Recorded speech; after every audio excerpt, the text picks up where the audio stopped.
Will be referring to, that would be helpful. Okay, we are live on the YouTube. We're doing it. Welcome, everyone. It's the House Energy and Digital Infrastructure Committee at 2:45 on Tuesday, March 11th, 2025. As is our custom, we'll go around the room quickly and introduce ourselves and then with our witness. Now, I am Scott Campbell, representative from St. Johnsbury. Richard Bale in Lamoille 2. Chris Mara, Wyndham, Windsor, Bennington. Michael Southwood, Caledonia 2. Christopher Howland, Rutland 4. Dara Torrey, Washington 2. Graham Kleffner, Chittenden 13, Burley States. Jack Locker, committee assistant. We'll ask our guests to introduce themselves as well. Marcia Shells, Chief Technology Innovation Officer for the Judiciary. Fantastic. And I'm Greg Mosen, I'm the Chief of Finance and Administration for the Judiciary. Thank you. Terry, take it away. Introduce yourself, please. Thank you. I'm Terry Corson, State Court Administrator. And as Marcia and Greg mentioned, I'm here with Marcia in her capacity as Chief Technology Innovation Officer and Greg as Chief of Finance and Administration at the Judiciary. And Marcia will primarily be presenting the information. The memo that I've handed out is what she'll be referring to. She'll be providing an overview of the judiciary IT and data systems. I didn't know in my capacity if it might be helpful to give a very brief overview of the court system. I recognize a number of you from attending legislative days, so I know that you have familiarity with the courts, but I thought maybe in the context of explaining how critical the technology is to court operations, if that would be helpful to provide that context. Sure. Just initially, right. So we had a major restructuring of the Vermont judiciary in 2010. Before then, there were county courts where all court cases were held. Each county had a county courthouse, and that's where all court cases were held. And then in the 1960s, a state court, the district court for criminal matters, was established. In the 1980s, a family court, another state court, was established for family matters. Then in the 90s, an environmental division, which was a statewide court handling environmental matters, and the Judicial Bureau, primarily traffic tickets, was established. Then in 2010, there was a restructuring where all of those state and county courts were unified into one state superior court system. And that one superior court has 14 units that correspond with the 14 counties. So in the smaller counties, typically there's one courthouse that handles 4 divisions in each unit: criminal, civil, family, and probate. In the larger counties, you might have 2 courthouses, usually the older courthouse that would handle civil and probate matters, and then the newer state courthouse handling criminal and family matters. But after the 2010 restructuring that was done through the Vermont legislature, it was all unified into one court system, which had a lot of advantages in terms of flexibility, uniformity, standardization, etc. And that became even more beneficial in recent years when there were a lot of technology modernization efforts made through our Technology and Services Center work, including electronic case management, electronic filing, and then during the pandemic, remote hearing capabilities. Before the pandemic, there might have been a telephone on the bench and somebody might call in for a hearing. That was the extent of our remote hearing capabilities. With the pandemic, one golden lining, silver lining was, with the pandemic monies, we were able to purchase and install and train on remote hearing functions so that every courthouse now and every courtroom has the screen and the sound system so that people could participate remotely, video and audio. So that's increased the technology footprint dramatically in all the courthouses, such that we're very reliant and very grateful to the legislature for allowing us to modernize the courthouses and provide the technology that helps improve access to justice and just improves everything in terms of sound and court operations in general. So I just wanted to give that overview before Marcia then talks in more detail about the IT and data systems that basically we rely on and that are critical to court operations in the state courts today. Lastly, we have 23 courthouses, and that includes the 22 trial courts in all of the counties, and then the state Supreme Court building, which is right next door here, where the appeals from the trial courts are heard. And they likewise have remote hearings and that kind of capability. 22 courthouses, like 14 counties, Yes. and some counties have two.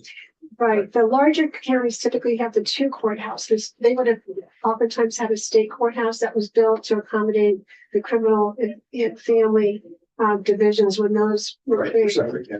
Yeah, and then like, for example, Washington County where we are, we have the county courthouse down this street. And then in Berry is the criminal family courthouse.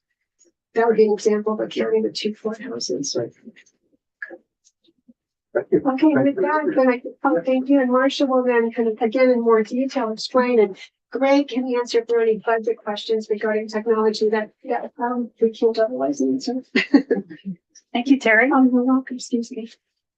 Well, thank you so much for having us. I thought I would give you a little quick background about myself. I grew up, Marcia Shells. I grew up in New Jersey. I went to college at Boston University in computer engineering in the ROTC program, and became an officer in the United States Air Force as a computer research scientist during the Cold War, which ended while I was in, which is a very interesting time. If any of you want to talk about it, I'd be happy to meet afterwards. But then I moved to Connecticut and was employed for a short time with a software company. And then I went to Yale University and worked there for 25 years in IT, supporting mainly fundraising and alumni relations. And I love to say that the body of people that our database held was about the size of the population of Vermont, around 600,000. So after 25 years there, I had gotten to know Vermont by vacationing here, and I'd fallen in love and decided this is where I wanted to spend the rest of my life. So 8 years ago, approximately, I moved up here, and for 3.5 years, I worked in the executive branch in ADS. I was deputy director of IT for the AHS. And then I had this wonderful opportunity 3.5 years ago to come over to the judiciary, and it's been a dream job. And I really feel so proud. I can't take all the credit. My team has done tremendous things, and very excited about that. And I also want to mention, I am very thankful to the military. As a result of being in the military, I also got an MBA and a master's in computer analytics and project management. So very, very thankful for that. And I'm very thankful to be able to support this state. So the group, when I came in, we restructured things. They had just implemented the last piece of pilot technology. It was called Odyssey at the time, case management system, off of a homegrown system that they had for, I don't know, close to 30 years. 30, yeah, a long time. So there's a lot of change happening for the judiciary. And as a result of all that change, almost everything else, with the exception of putting in the remote hearings, everything else had pretty much stagnated because they were so busy on implementing that case management system. So as I'll get into in a minute, but over the next 3.5 years, we've basically changed or upgraded every single thing, or we're in the process of it. So I'll talk about that. But I first wanted to mention about my staff. So this might seem small compared to ADS, but we accomplish a lot with 26 people. And we're organized, as shown here, with basically it's software on the left and hardware on the right. Of course, nothing is black and white, but as far as like enterprise applications, we buy things off the shelf, like Odyssey, which is now called Enterprise Justice, case management system. And we've also purchased a jury system and a digital management system. So we don't write our own systems anymore, but we support them. And we do business intelligence reporting off of them. So that team is on the left. And not only do we do those services, data services, for instance, we also have a help desk embedded in this IT group that supports the end users. And I think this is fantastic because they are from the courts and they were involved in the conversion to the new system. And they are the ones answering the phone and helping, whether it's someone in a court or an attorney or a judge, they are helping using the applications that we own. So then on the right side, we have our infrastructure and technology help. So that, and now we run our own network, we run our own data center, we support all the desktop computers or laptops, all the cell phones, and we have a help desk there that does that technology support. So they don't actually know perhaps the business of the court, but they know the technology. And it used to be that these were like two separate lines of communication, two separate phone calls or, email addresses. Well, we've integrated all of it. So there's one-stop shopping. You call one place and you get queued to the right place, and they work very closely together. So I'm very proud of the way this team operates. So this list here, the responsibilities kind of just run through. So we have these enterprise applications and many. I'm sorry. One thing I'm wondering if we should put your the memo which we have on our website, put it on screen. Should we do that, or is that? Yep. I can. Okay. So anybody watching can follow what you're talking about. I probably should have said that before you went through the schematic, the entire workbook. But anyway, we're on page 2 now. Yes. So thank you. And data exchanges, and I'm really bad with remembering numbers. It's a lot of data exchanges. I don't have the exact number, but we do what I call our judiciary partners. We're constantly exchanging data. So it's public service, public safety, Agency of Human Services, like Department of Family and Children, and FBI. I mean, we have a lot of data exchanges. State attorney, we're working on one right now so that they can do less duplicate entry. So a lot of data exchanges going on with our applications. And then, like I said, desktop and user support. We do training, both. Oh, do you have a question? I do. Yeah. The data exchanges with various departments, are those fairly seamless, or are we talking about multiple different systems that have workarounds to talk to each other? Well, great question. So we use something, a software to try to make it standard. But there are still some interfaces, like with the DMV, where they are receiving emails, and we are working on that as we speak to automate so that there's not people receiving an email and having to key into their system. So we're constantly looking at ways that we can automate whenever the partner is ready. Mm-hmm. So like the state attorneys are putting in a new case management system, and the defender general is putting in a new case management system, and we're going to work on integrations with them as well, because there is still some dual entry going on. Mm-hmm. So you actually have to build APIs or something. Yes. Because they are separate systems, different languages, and so it's just, yes, different companies. Yes. Yeah. Yeah. Okay. Thank you. So we do training. Some training on the application itself is done through our trial court operations group, but we work hand in hand with them to support them and do some of that training from this TSC group. So now I'm proud to say we do our own voice and data communications that we implemented our own independent network in FY24. Which has been working out very well. I'm going to talk about that a little bit later. We implemented our own business intelligence system because the systems that we buy are really online transaction processing systems. They're not really meant for high-level analytics and reporting, such as the type that the legislature asked for. So there's a National Center for State Courts that has implemented something called core tools, which are measures that all states nationwide would use to compare, and just good metrics. And so those kinds of things we've implemented ourselves.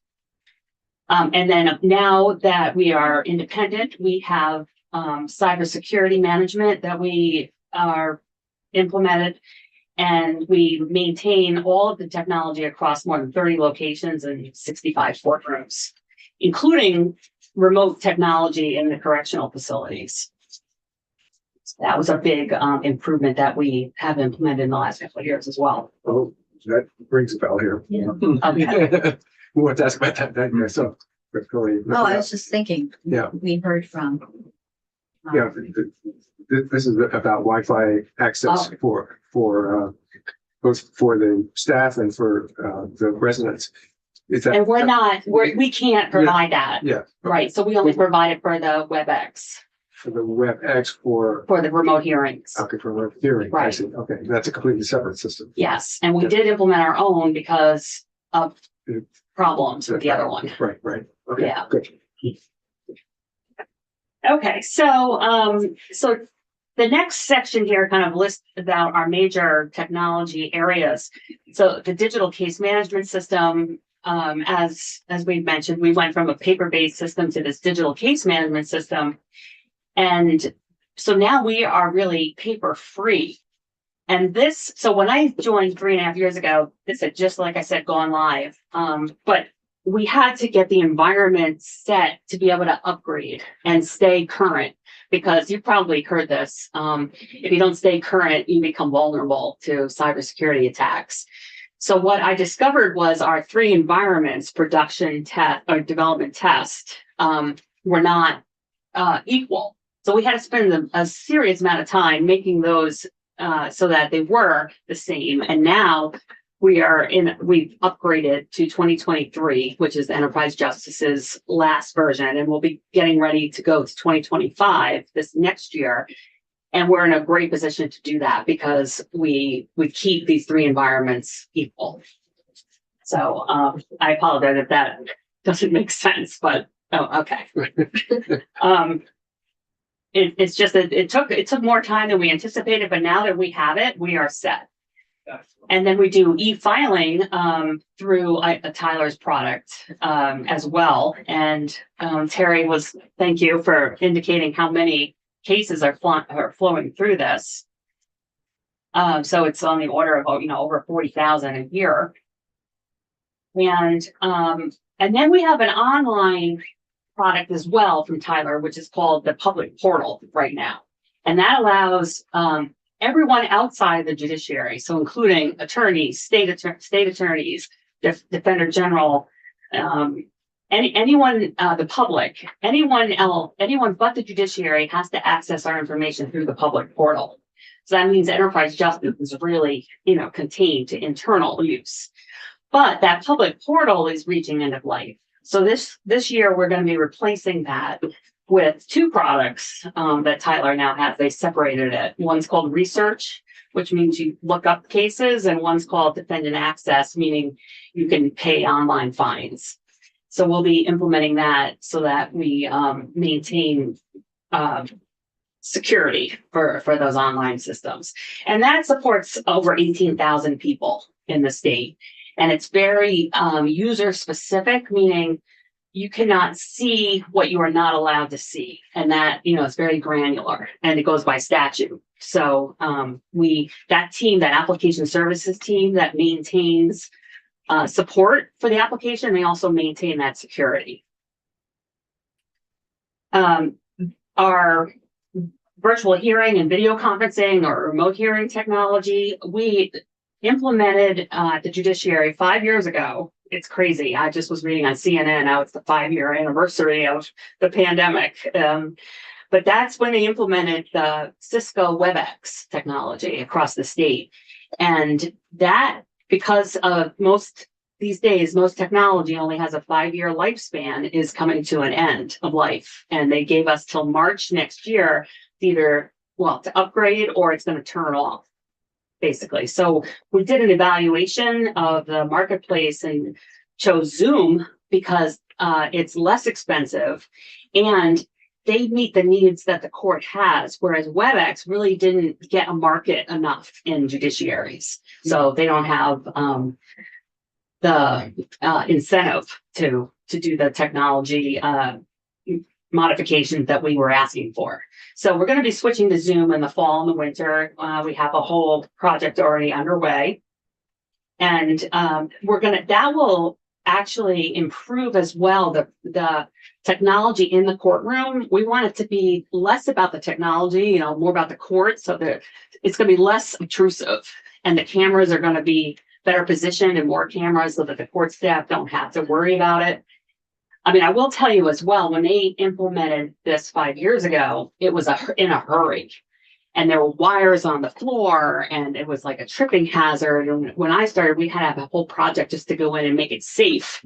So it's nice that now we can plan this out and do this in a thoughtful manner. And I think the Zoom, everyone I've talked to is excited about the Zoom transition. And I know you use Zoom here, so you're familiar with it. So this reminded me of another question, also about the hardware upgrade requirements. Yeah.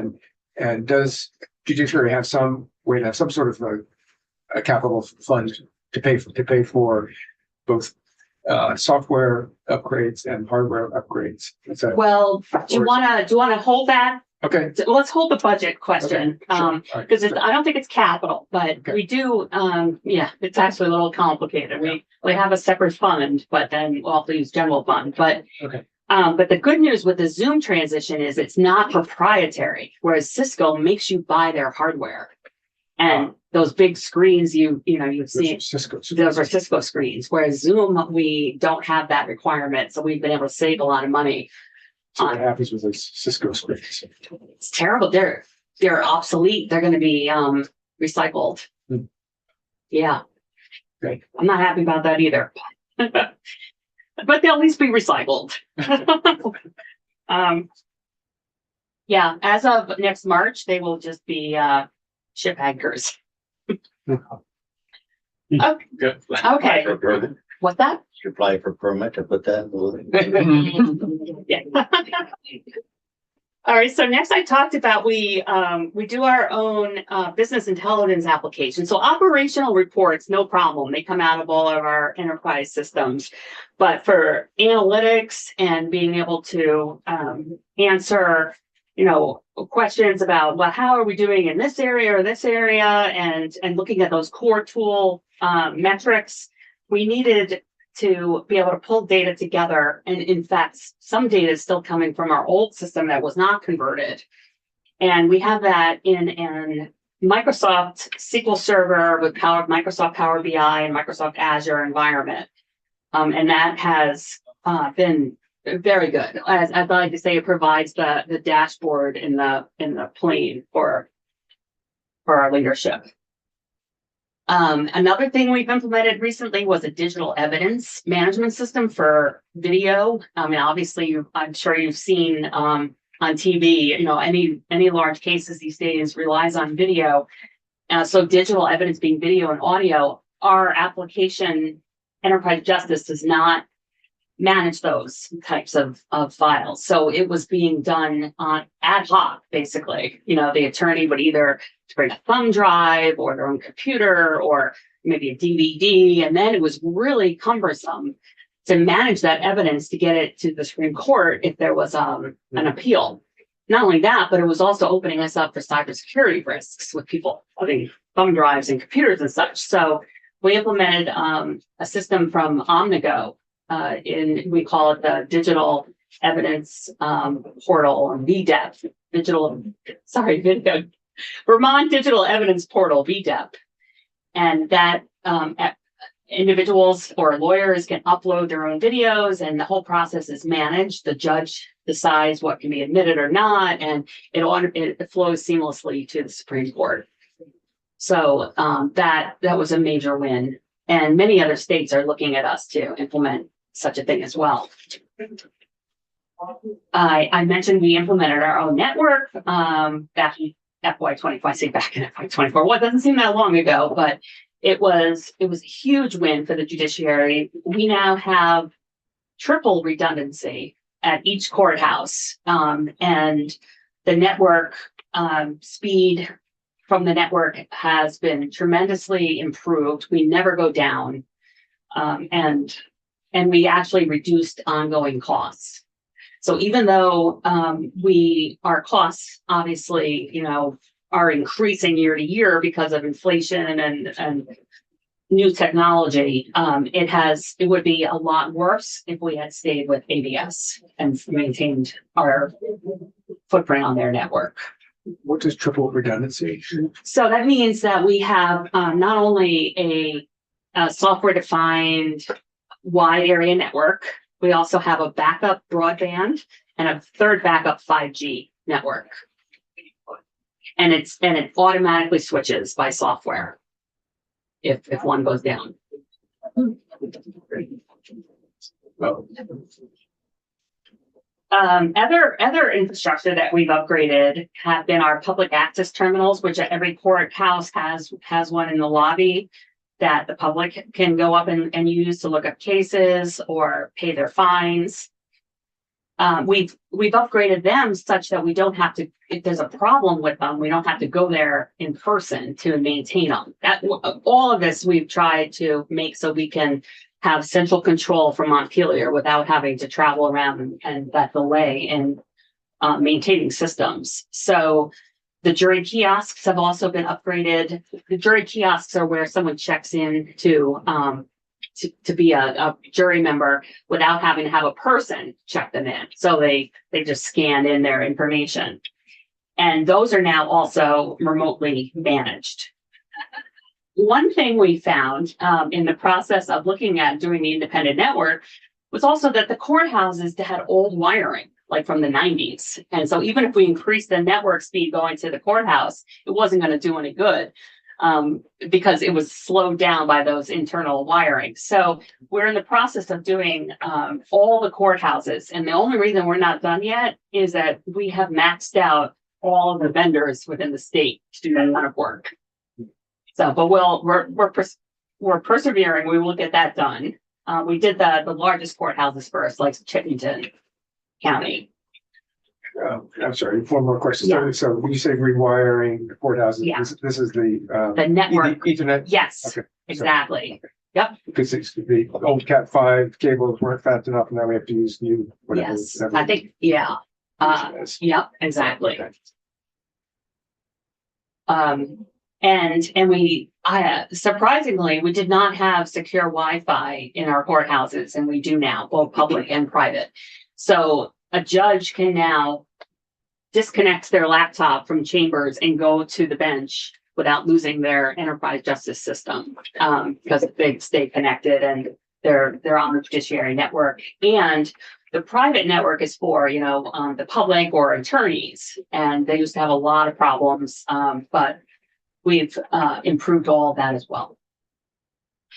And in the midst of all this, we had to make sure everything was safe. And we have, I would say we've erred on the side of being more conservative. We have a zero trust network, and the measures are all listed down below. And I will tell you, I'm not an expert on every single one of these, but I have the people that are, and I know it has caused some stress, for instance, from some of my developers when they're trying to do something and they can't. But it's all for a good purpose, in that we are locking down as much as possible every single access point to our inside data and applications. And then the last thing I wanted to mention, and then we could talk about, well, for instance, the budget. But we have been working very hard, even though we separated from ADS.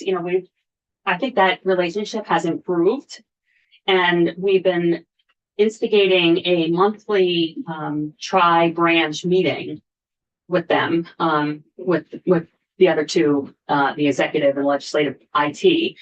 And we discuss issues. I'm not saying it's perfect. I'm not saying we know, about every single thing that's happened, but our position in the judiciary is that we should, we're all together. We should all be working together, and we should be, if we have cybersecurity concerns or breaches, then we should be alerting one another. So I can't speak to whether that's always happening, but it is from our side. Talk a little bit more about the evolution of the relationship with ADS, how it was before and how it is now. And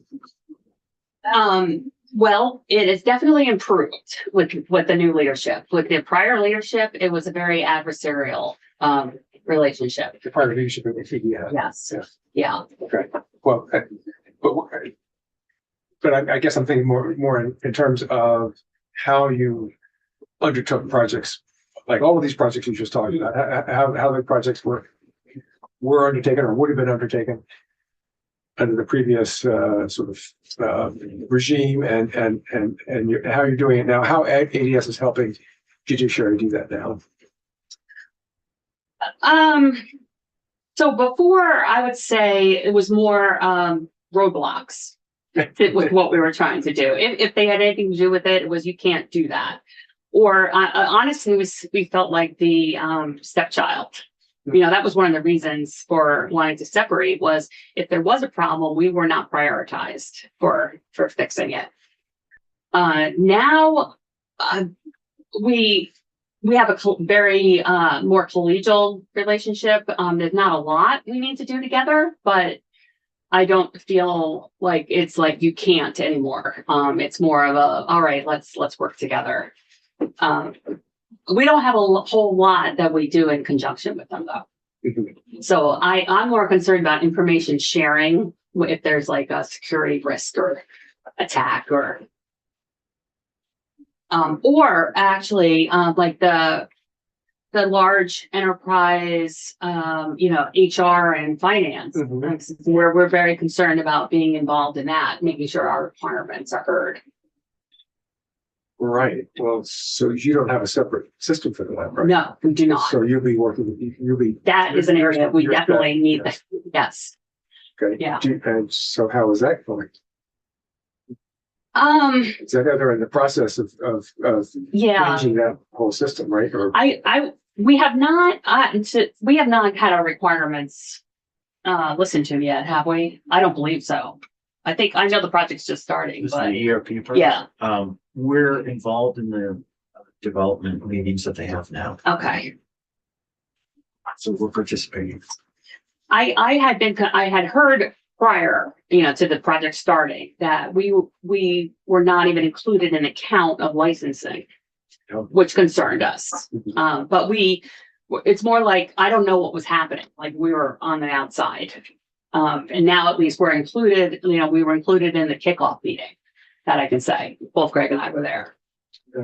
And we have people that are going to those, I think they're doing the discovery meetings in February and March, and we're involved in that. So we're hopeful. yeah, okay. That's two. All right, do you want to talk with them about the budget? Sure. Yeah. All right, Thanks for that. sure. Do you want to come sit by me? Sure. Greg and I are partners in this. Do you want to talk about the tech fund and? Why don't you start, and I'll just All right. add when there's questions. Okay, so in 2007, right, the legislature created something called a special fund for technology for the judiciary. And it was based on three, you'll know this off the top of your head. Yeah, that there's 3 fees on top of civil violations, most of their traffic. We manage the civil violation debt through the Judicial Bureau. So there's an administrative fee of just managing it, $12.50 for every paid ticket. And then there's late fees, and those late fees would come to us as well. So there's a $20 failure to answer if you didn't send your ticket back, and there's a $30 failure to pay if you didn't send your check in. So there are late fees on top of traffic. It's not well-liked fees. And those were the 3 fees that went into the court technology fund. And in 2007, it was designed to support the electronic system that the Judicial Bureau was using, which was a mainframe VTADS system in 2007. Well, I think reading that law, it was also for video conferencing, or any technology for the judiciary. Generally hardware or software. Yeah, right. Not people, not staff, but hardware and software. And at its peak, that fund brought in approximately $1.6 million. Yep. But based on different law changes, or just, I don't know, behavioral changes, that has fallen to where we're at approximately $750,000 a year. Yep. And that is not enough to support the IT of the judiciary. Now, during the last even more than the pandemic, so let's say 7, 8 years, there were one-time funds. For instance, for the next gen, called it the next generation case management system implementation. And then during the pandemic, we had money that we used for WebEx and for cell phones and other, technology to support remote hearings. Then we had BAA money to put in new sound systems and do some of that rewiring. There are other one-time funds. Well, Yeah, we had 3 different pandemic related Okay. requests. One was the Coronavirus Relief Fund, the CRF. That was the original fund that came from the federal government. We asked for $7 million and got it. Most of it, about 4 million of it, went to the IT for the remote hearings, and the other 3 million spent on limited service positions to help, man the courts as they learn this new way of doing business. We then prepared an ARPA request. That was about $13 million for over 3.5 years. When the ARPA dust settled, we were on the outside of that. We did get our request funded from general fund one-time dollars. So we called it pandemic funding. It was not technically federal dollars. and that, for instance, funded the digital evidence management system that does the video for us. And so we had this bump in spending as we implemented this new technology, and it was all funded from these one-time costs. And now, we have the tail, and as we settle out, we're seeing how much money we're going to need, and it's 4 point something for FY26. I forget. Our total IT budget is for FY26 was 3.7. Okay. All right. I apologize. All right. And then I think is that after the 750? Yes. Yeah. Right. So I was saying it on top. So Okay, yeah. So the total was 4 something, and then you subtract the 750, and we still had this budget gap of 3.6. The budget gap was only 2.6. Oh, 2 points. You Okay. keep making all these numbers bigger. All right. Well, no, we got another one-time money of 750,000. Mhm. All right. I That- apologize. I'll explain the numbers. Okay. If you Yeah. want to go into that level of detail about the numbers, I'll do that. Well, the bottom line is that the money coming in from these fines is not covering the IT expenses. And we have been telling the appropriation committees that this was coming. And this is the year that it is an issue. It was an issue before the pandemic started. So there were some policy decisions about suspending licenses. And that was the primary motivation to pay off your traffic ticket. Is your license would be suspended and you couldn't get it back until you paid the ticket. And that changed in 2016, and the revenue started going down. Collection was harder to get. And then the pandemic happened. JFO did an issue brief about what does that mean for civil violations, because there's a lot of different agencies that get civil violation revenue. And they all saw the same decline in revenue coming out of civil violations as we did. And JFL found that for at least a short period of time, there were fewer tickets being written. We're just not writing tickets during the pandemic. I don't know where that stands today in terms of the number of tickets, but the revenue coming in through civil violations has decreased by about half. And I don't see that changing. It's not going to go back up. So give it the thumbnail of the budget down there, of the budget needs and the revenue that you have to support it. So that revenue that was supporting it, the court technology fund brought in about 1.6 million every year, and our IT budget at the time was between $1 million and $1.5 million. So it worked. Okay. The revenue went down, our expenses went up because our footprint got bigger. We had more hardware, more licensing, more software, more cybersecurity protocols. And so our budget now is $4.2 million total. We had a budget gap because during those pandemic years, we were using almost one-time funding, and I kept warning the appropriations. This isn't in our base. This is not in our base. So we're going to have a problem. That problem happened in 2020, the FY25. And it was about a $2.5 million problem. We submitted that last year as part of our budget request, but it didn't get funded. We got the $750,000 one time just to say, just do what you can with this and come back next year. We came back this year. At this point, it was $2.1 million in the BAA request. It's in the BAA, which has not passed yet. And then For the budget request, we have 1.3 million of a request. And of that 1.3, about 500,000 is additional expenses. 750,000 is replacement of that one-time funding. So our expenses are not going up that much anymore. This big $3 million budget gap that we had in IT was really a multi-year problem.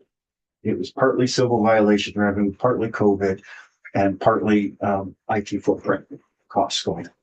So, I think that we will get that all. It's in the budget. It was the governor's recommended budget. It was in the House passed budget. The budget's now in Senate. The VA is now at the governor's desk. There's a conference report, actually. I thought. Is it, should be up for voting in time now. And I had also discussed this with the Joint Information Technology Oversight Committee, and they had written a memo, kind of supporting the ask for this year. Okay, that would be. Yeah. Civilian. Yeah. You remember the memo? Yes. Yes. Okay. Yeah. So, and I know Greg had been mentioning this, year after year, and they would say, well, is this a problem this year? No. Okay. Kick the can. Yeah. So back to my earlier question about planning for the future. Sort of building some sort of reserve fund or a capital fund to pay for ongoing upgrades as we have to do with software and hardware. Do you have any plans for that? Well, so that is built into my 5-year budget, looking out. Costs are. The costs are. Yes. The revenue is not. So mostly the general fund now will be supporting IT costs for the judiciary. The court technology fund, which still exists, will only be supplementing by about $750,000 each year into a $4 million IT budget. So it's the general fund, which means that we will be coming every year in our budget request.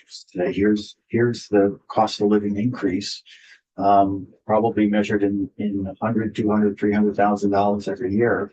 It's a percentage of $4 million budget. The increase will be now. Yeah, and just as ADS comes to the table every year saying, here's the increase in our costs, we're separate now from ADS. So that increased cost is not judiciary costs. So we'll come say, this is what the increase, and it'll be IT costs and sheriff's cost of living increase.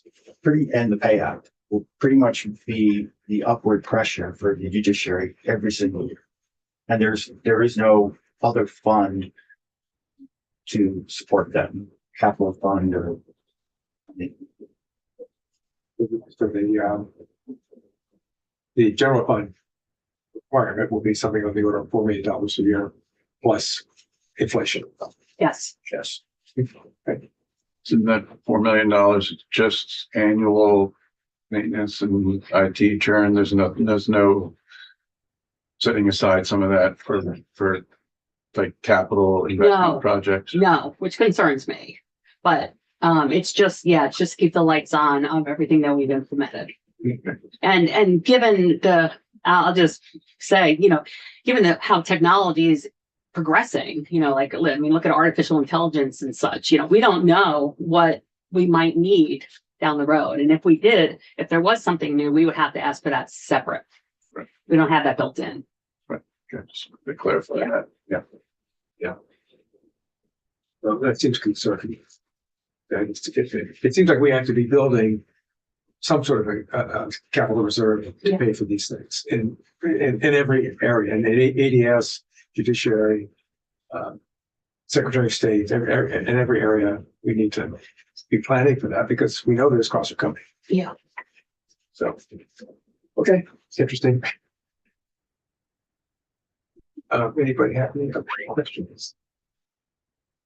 Well, I really appreciate you taking the time to have us come in. No. Yeah. You're Very you. helpful. Yeah, thank you so much. Thank you. All right. Yes, that means we are all set. So we're going to get out early. Oh, Well, I think this needs to be on the record, per se. My question.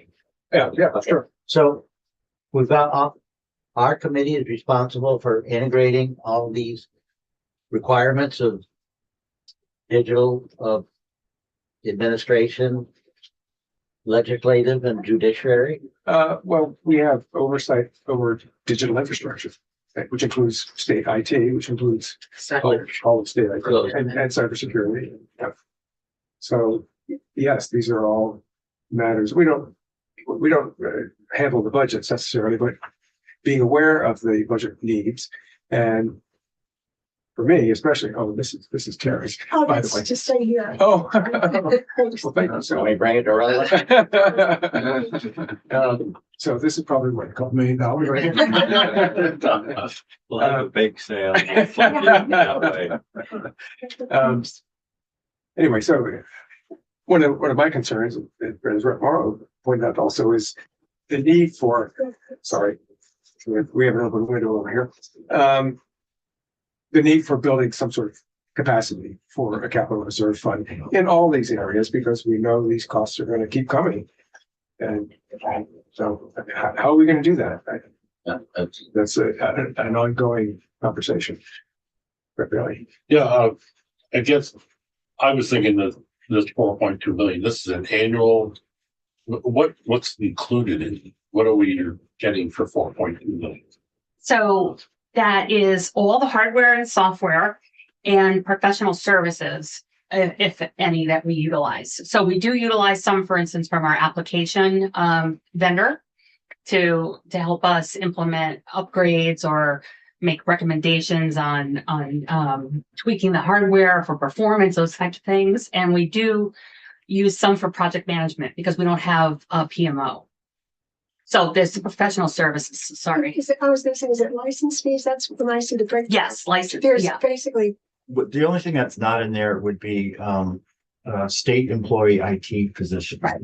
Those are in our personnel costs. So this is licensing, software, hardware. Cybersecurity protections. We use, for instance, Arctic Wolf as a service to do cybersecurity training and threat protection. Anything to do with IT is covered in that budget.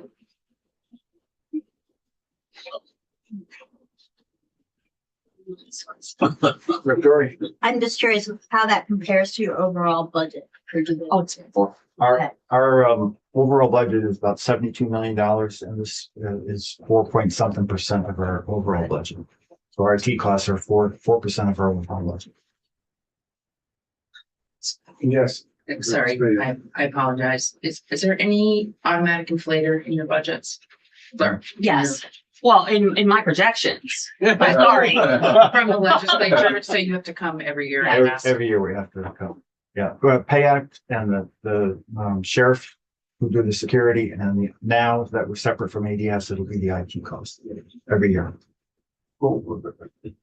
Pay Act for IT, Pay Act for all All personnel. employees. but that's not part of the IT. No. no, That's, I'm just saying overall, the Yeah. judiciary now has these three inflationary costs. Every year we can project that they'll go up. Yeah. And they're, other than coming to the legislature in our budget requests, there is no other funding mechanism for those. right. And, medical insurance. part of the pay act increase, or Part of the separate pay. health insurance increases. Sorry, this is gonna really demonstrate my lack of knowledge here, but on county taxes, That's separate. Typically, county taxes might help support the county courthouse, for example, but we don't pay rent for the county courthouses. We're able to use those for free. We do pay rent for the state courthouses. There's a fee for space that BGS charges every year. But a county tax doesn't normally support the judiciary. That's more for the county budget, which covers some of the sheriff's costs, for example, and the county courthouse costs, the assistant judges and the county clerk. I think that's, okay, so it does go to some judiciary costs for the assistant For judges. no, it pays them for their county work. Because they, for example, have very limited jurisdiction to sit on as side judges Yep. in civil or family, again, limited jurisdiction work. Otherwise, they have responsibilities to kind of oversee the county budget in the sheriff's department to a certain extent, in the county courthouse maintenance. Okay, But and the county clerk is paid for county duties. No, okay, judiciary duties. Thanks. So, Sure. All right. Well, thank you again. Thank you Thank all. you. Thanks. Thank you. So looks like it's a beautiful day. We're gonna get out of school early. What happens when the principal's not That's right. Anybody have anything else?